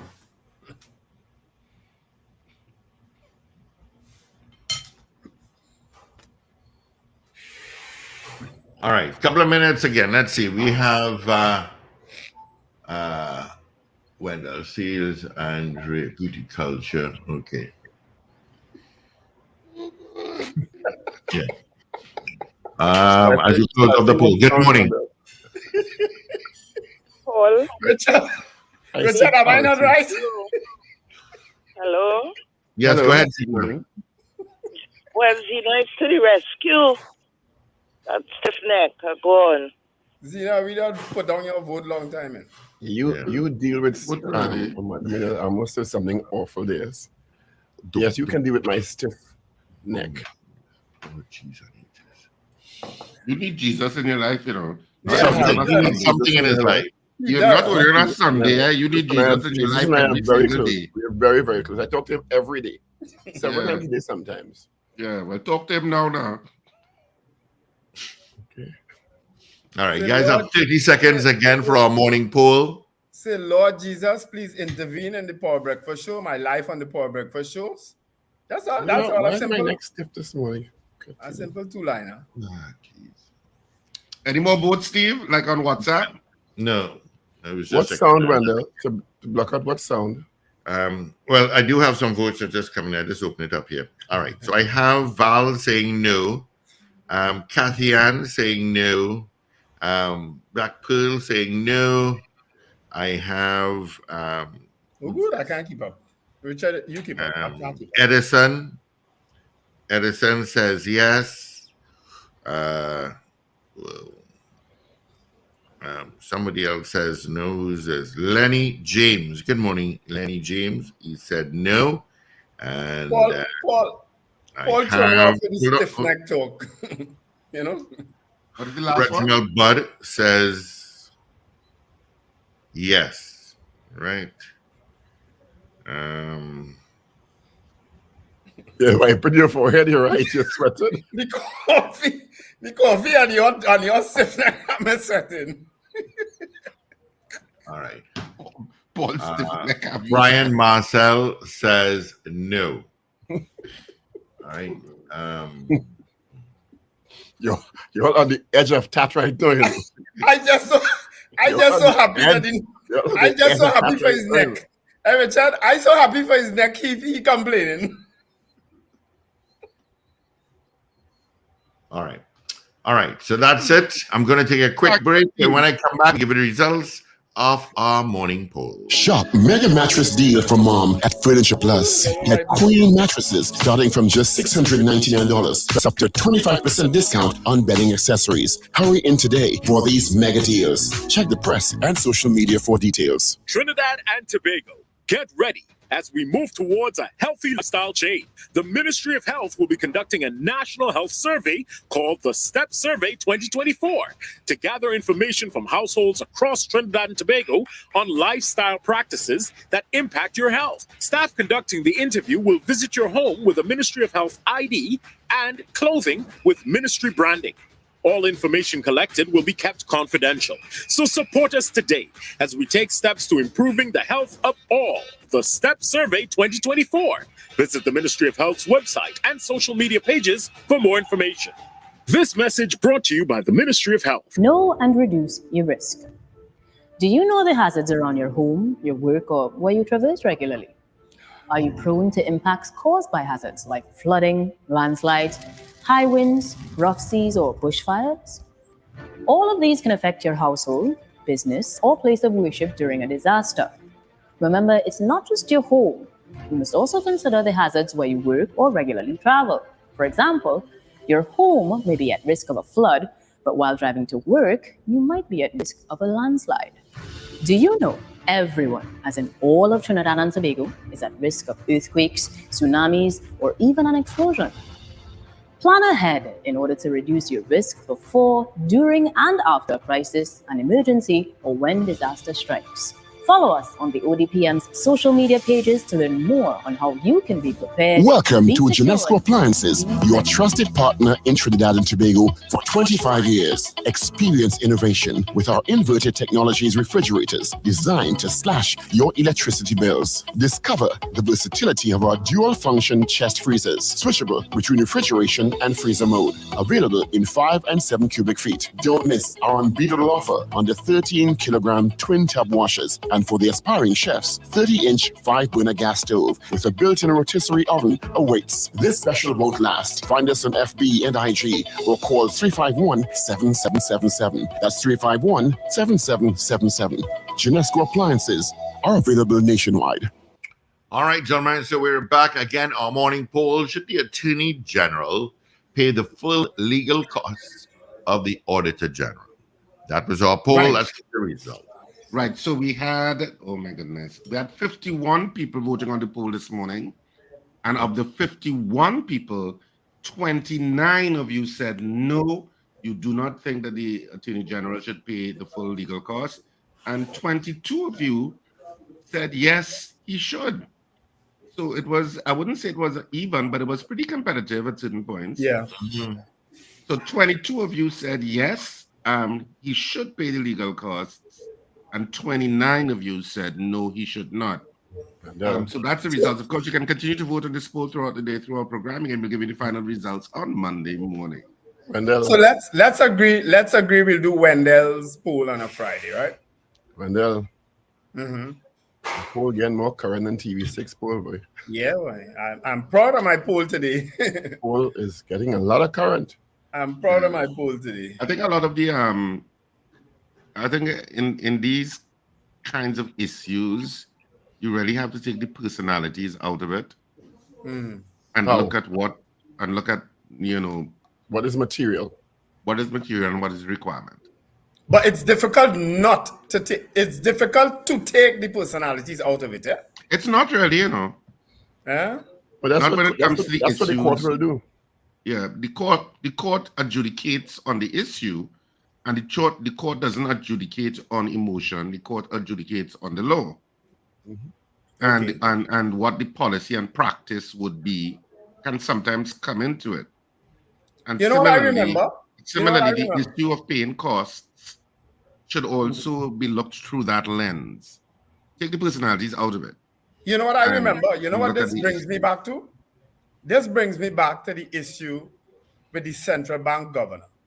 You remember how the issue with the central bank governor started, right? When the government changed and the central bank governor had said that we don't have money for the next 3 months or something.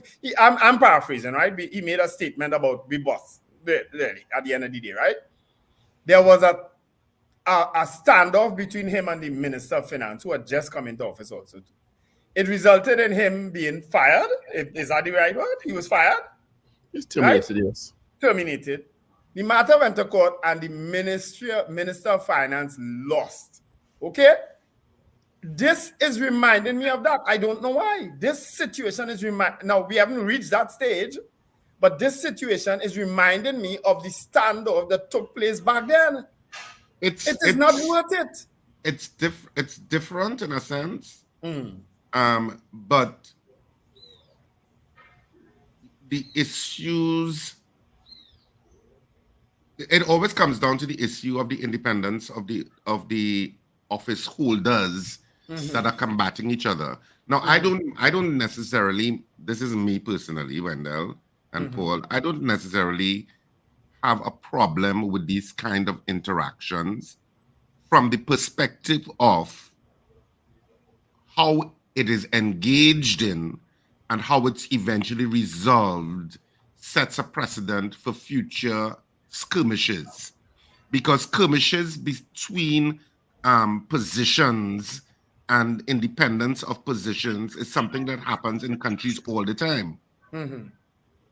Are you crossing my threshold? Am I crossing yours?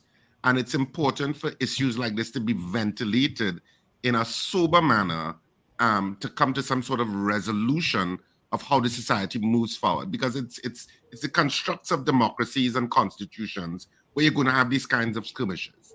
Right. And so how you resolve it is always good fodder for future generations looking back. That's how I look at it. So the resolution, in my humble opinion, now that the Minister of Finance and the Attorney General have come to the public and say, listen, that this was about public servants, right? Inadvertently putting in information or leaving out information, however it went. My goodness, Madam Auditor General, we are sorry. We apologize and leave it there. What is the point? Auditors don't work like that. Well, Wendell, it is not that simple. Because auditors are very precise creatures. And they interpret what comes to them. So I understand that. The precursor of this was that the goodly lady said that documents came to her that suggested, in her opinion, seemed to have been a backdated document. The Minister of Finance vehemently denied that as patently untrue. Now coming 2-3 weeks after to say a document with the said date was inadvertently said. It is at the end of the day. Let me finish. At the end of the day, this has now become embroiled in political interpretations and people taking, in some instances, depending on where they lie, political positions. Because now you're going to hear what you're going to hear now. I don't believe him. You understand? Yeah. Because of how this has evolved. And it's not going to be as simple as, well, he admitted to the mistake on behalf of the public servant, sending me a document they should not have sent, and we move on. It's not going to end there because it's now already in court. But it could, You know why? You know why, in my humble opinion, it could? Unlikely to. Because it would have taken a lot, trust me, knowing Minister Coleman, but it would have taken a lot for him to come and say, hey, they made an error. It would have taken a lot. So fix that out of the public glare now. It can be fixed out of the public glare, in my opinion. Right? And there may be some validity to what you're saying, Wendell, that is this the only way that this matter could have been resolved in terms of the issues at play? Probably not. That there could have been, if there could have been frank, discussions, because auditors are generally very frank and to the point. I don't know if you have interfaced with auditors in terms of an audit. But they're very frank and will say, and sometimes they will tell you blatantly, I'm not approving that. No, we had an auditor at City Corporation. He wasn't the easiest person to deal with. He would stick to his point. He not moving. Yeah. Unless you present the information, and oftentimes it has been my experience that what an auditor wants to complete a process, just give them. Yeah. Because you having a standoff just prolongs the issue. Yes. That has been my experience. But coming back to your point, maybe there was an alternative way to handle this so that it doesn't become optically playing out in the public. There has been a public admission of some level of culpability. Yeah. But beyond this incident, if you're looking at a lot of people who are voting on the issue this morning and follow some of the comments in the comment section, take out the Auditor General and take out the Attorney General out of this mix in a sort of way. And let me contextualize what I'm saying. If there is a state office holder of importance that has is a functionary in certain duties, whatever those duties are, and there's the dispute between that functionary and another major arm of the state, whomever or whatever that arm of the state is, the Attorney General is unfortunately caught up in a rock and a hard place, because theoretically he or one of the divisions under his office has to provide legal assistance to both. Okay? So if he decides, okay, I'm giving you legal advice because you asked me first, it is prudent, and I don't hold the Attorney General on to say, well, look, I'm already advising X.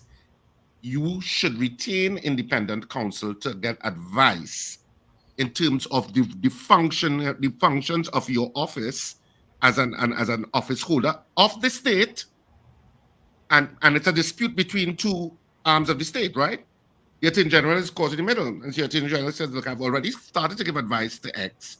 You as Y retain your independent counsel, and I will pay for it because you are seeing about the state's business.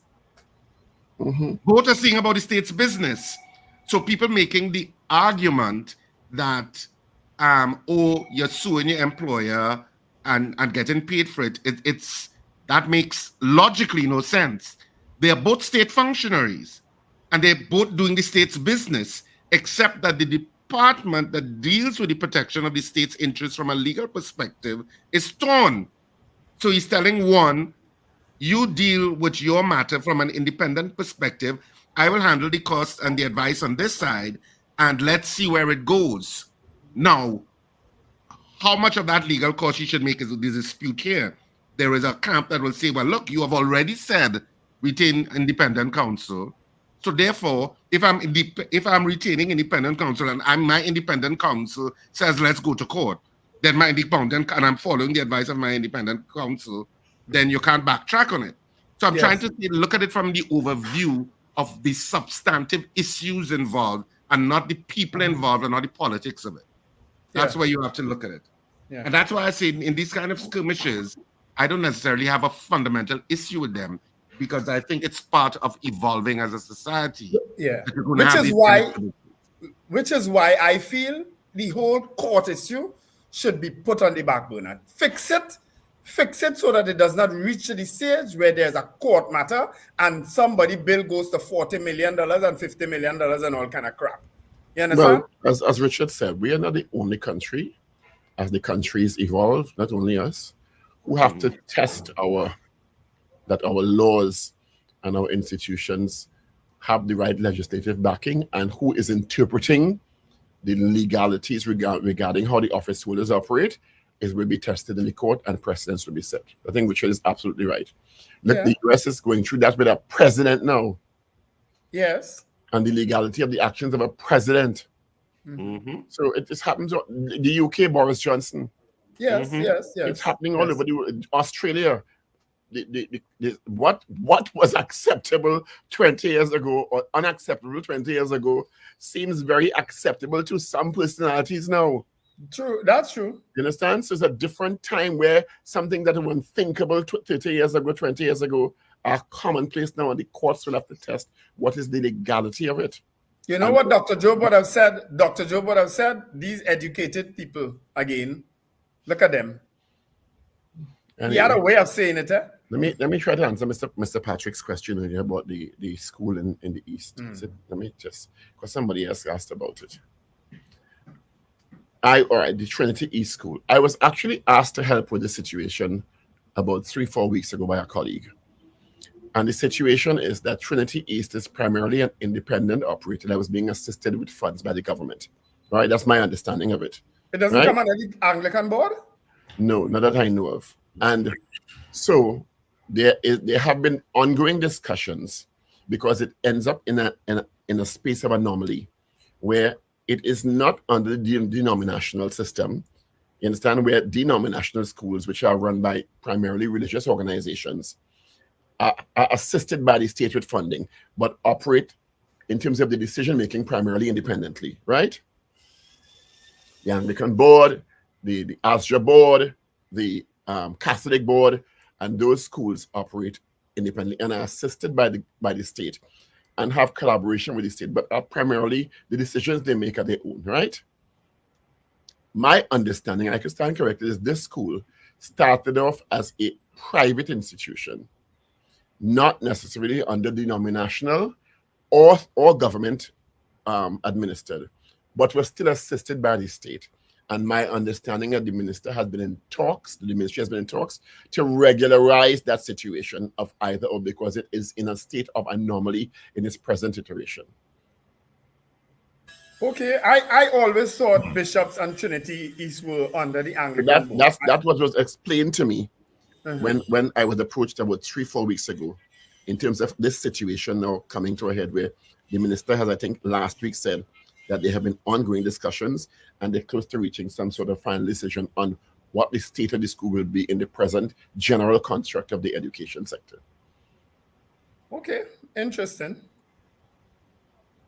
As I'm telling you, it's like we're creating a bacchanal for everything now. But it's not a bacchanal. It's just they're trying to resolve a situation that has evolved.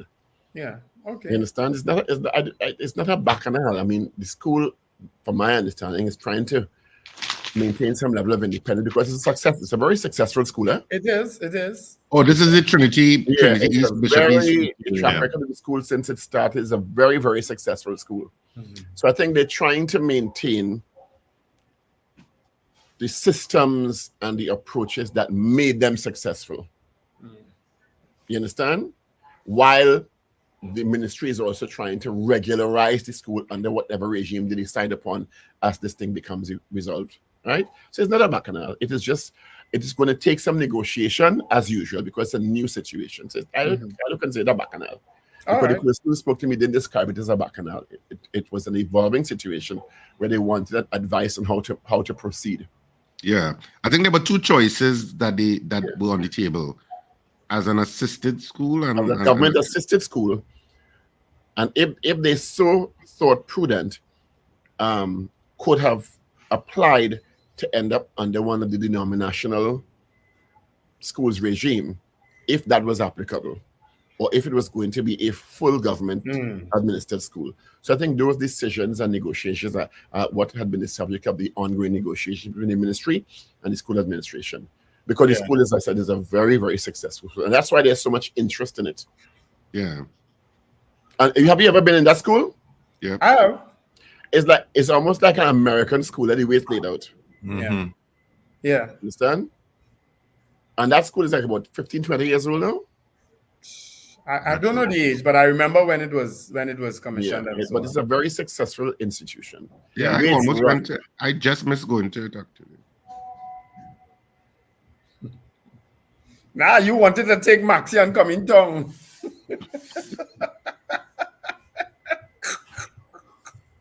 And you wanted to take Maxi and come in town. My blood pressure must be high. That's why I think you have a stiff neck. You know, I don't understand what you start about. You should be so happy that your neck gets stiff. Oh Lord, band. Where my band knob?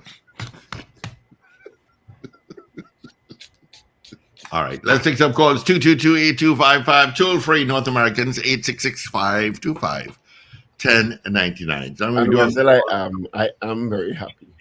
Okay. Good morning, caller. For the fragility. Yes. Good morning. Good morning.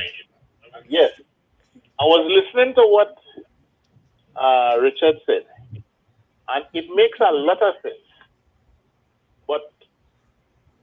And I also listened to what Paul said. It also makes a lot of sense. But I think that since both of us is fighting for the state, and it is not personal to any one of us, which I don't think so, and I see that already. I think that there could be a compromise. And when I say compromise, I don't mean a condescending compromise.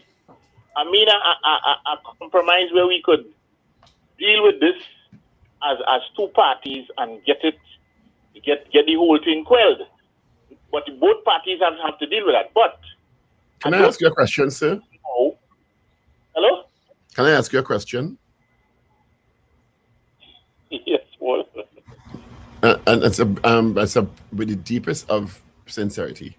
Do you think where this is now and how it's evolved in the last 2 weeks, it is absent of a significant political element? Absent of a significant political element? Yeah. Well, here what happened, Paul. If I refer out understand what you're saying, but your board me kind of let me finish it and you understand what I mean now. I'm trying to hear, right? And I'm not and either one or the other or both. I'm choosing sides here. If politics has now not seeped into this. What I'm going to say answers the question, right? So I can finish? Absolutely. All right, okay.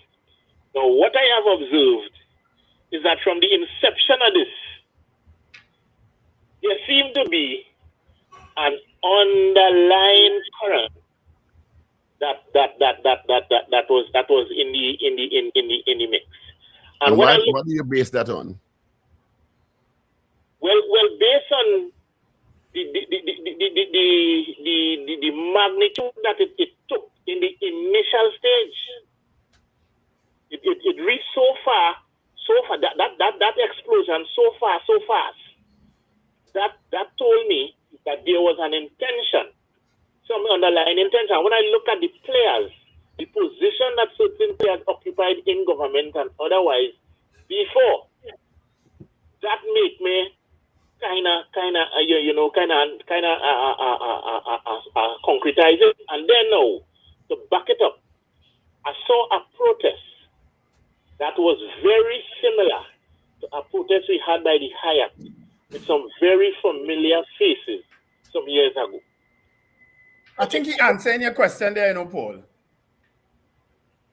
I think he's actually answering your question about politics. Yes, that's but he didn't know that I was going to say so. He said, I have problems. I let him know.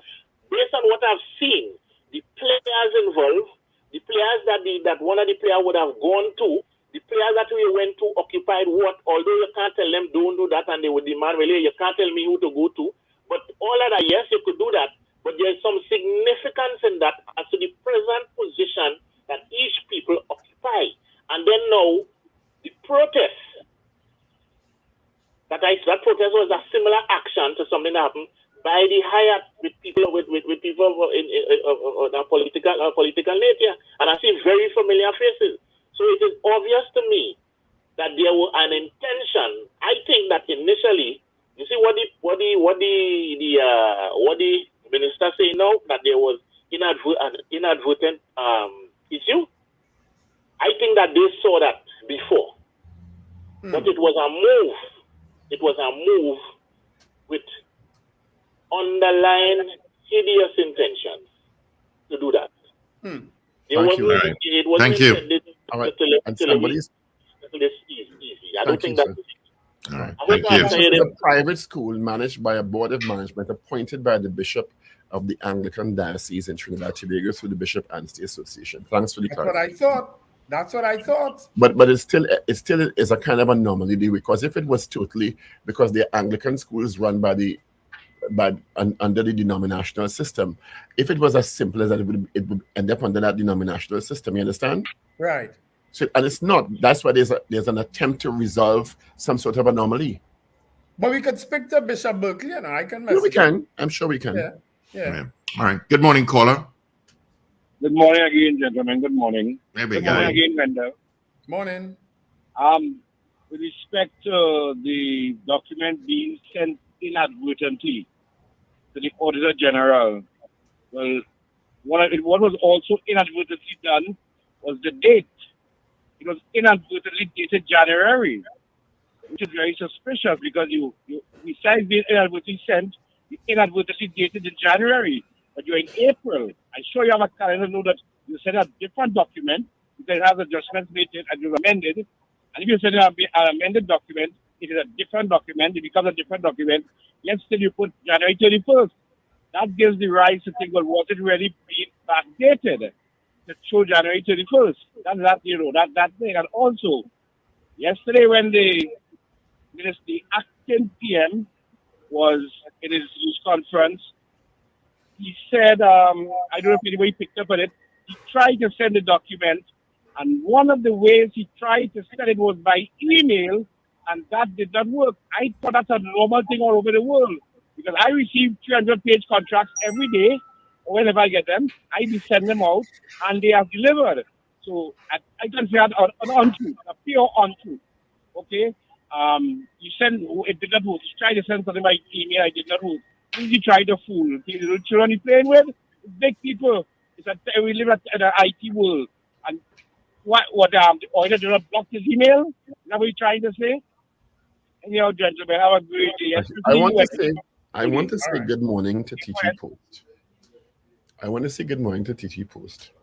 And I want to say good morning to TT Post because I know they put out an advisory to the public about these scam messages that keep coming on my phone. You get not only yours, I haven't gotten any. That come 3 and 4 times a day now that identify the TT Post package arrived at the warehouse but could not be delivered. I don't even open it because I know it's a scam because I'm expecting the package. Yeah. And I don't know what the options are, but I think TT Post needs to do more to stop this.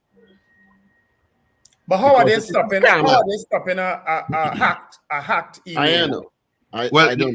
The text is not coming. Getting these things. Yeah, the text is not coming from a telephone number. The text is coming via a Gmail account. Mm. You know, and yes, Paul, we are getting in the world of IT, Wendell. Yeah. With a state brand like TT Post attached, there are ways to stop it. Yeah. Additionally, Paul, I haven't gotten it at there is another thing that's happening, and it happened to a mother of a friend of mine, where they hacked her bank account. Now, the mother doesn't even have an ATM card, and a lot of money went missing. And they had to go to the fraud squad, and the fraud squad indicated, yes, we've been getting a lot of activity regarding that.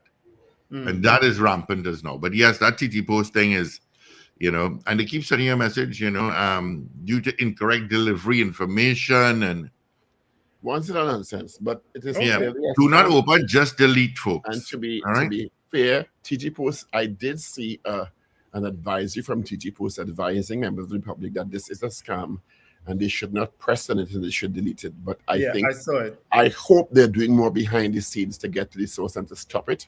Because you can, as a country, in terms of IT, block those things. Yeah. All right. We have a call. Good morning. Hey, with apologies. Yes, sir. The Bishop School and the Trinity School is being run under the Anglican School Board, right? One of the biggest problem they have now is the teachers in the school. They was never employed by the government. They was employed by the school board.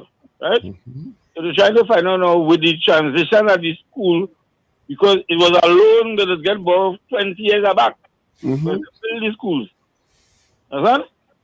And now the teachers now who not being paid by the government, they want to know where they service and what will be the tenure or the employment, because they're saying that to go to the government system now. That I understand is one of the main issues. Yes, you're absolutely right. But as I said, that's why there have been ongoing discussions.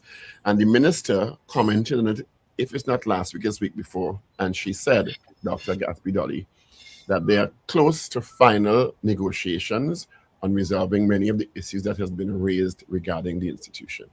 Yeah. Right, because they have to retain the teachers of them. Them teachers live on at least 15, 20 years. So what do you want to do now? Send them and tell them go to the ministry to get reemployed?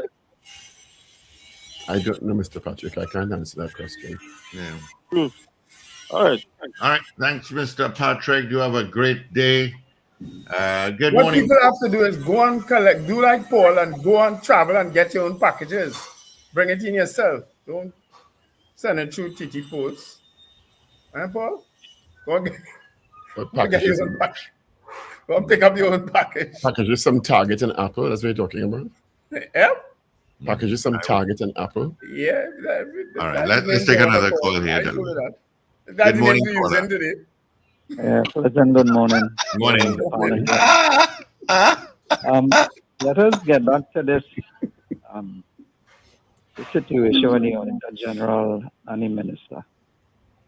What I find it hard to understand and to believe, prior to anything going to the Attorney General office or to any office, there are people there who to check it. Not one. There are actually 3 independent auditors in the government that sends this to the Auditor General. 3. So it go to 3 different stages to have it checked. You trying to tell me all 3 of them miss it? This is what I try to understand. Nobody is telling us the truth. And the only way the truth could be shown or known to us in the layman public is that they need an independent, when I say independent, nobody from Trinidad. They need somebody from outside who will be actually saying, like how the Privy Council is say, this will go on, this will go on. You need somebody independent to say, this is the situation, and put it to the public. But they wouldn't do that. You know why? Can I ask a question? Ask me. And who should choose I this? asked the question. Nobody answered me just now. I said there is 3 It's not independent first answer. people. And who should choose this outside independent team? Who should choose it? Yeah, somebody had to choose it. Right. Did not the Auditor General say something is wrong and she not signing it? Right. So I'm asking you just suggested. All right. This Wait. is an If she said independent something was outside wrong. team. Who should choose that? Right. No. Right. So who I asked any question. She say it wrong. He would say it. He correct it. So why the 2 of them can come and say, "Oh look, this is a company and this is one here. Let's take anyone you want." You have to, the matter in choosing don't make a difference. You just want somebody independent. Yeah, but somebody has to choose the independent person. No. Let's say then one of them have favor with who they choosing it then. Let's say they have favors, right? Let me just use a scenario in this instance. So he might know somebody, or the Attorney General. The Auditor General might know somebody. Let's say it in that scenario then. But a firm, a recognized international firm, will not put their signature on anything that is to tarnish their reputation. Nobody. No, once again, handsomely paid, they will do a report. No, but you see, that could happen. But if you're late in the public for we to see, because that money there is not the government one, it is us. Once you put it there, then we could be able to judge it to see why you didn't put that same amount of money and show us the statement. You see why it is this happening? They're hiding it. So if you bring the statement and show it, hiding what? this is the error. So why the Auditor General didn't want to sign it? There was a discrepancy in it, 2-point-something billion, right?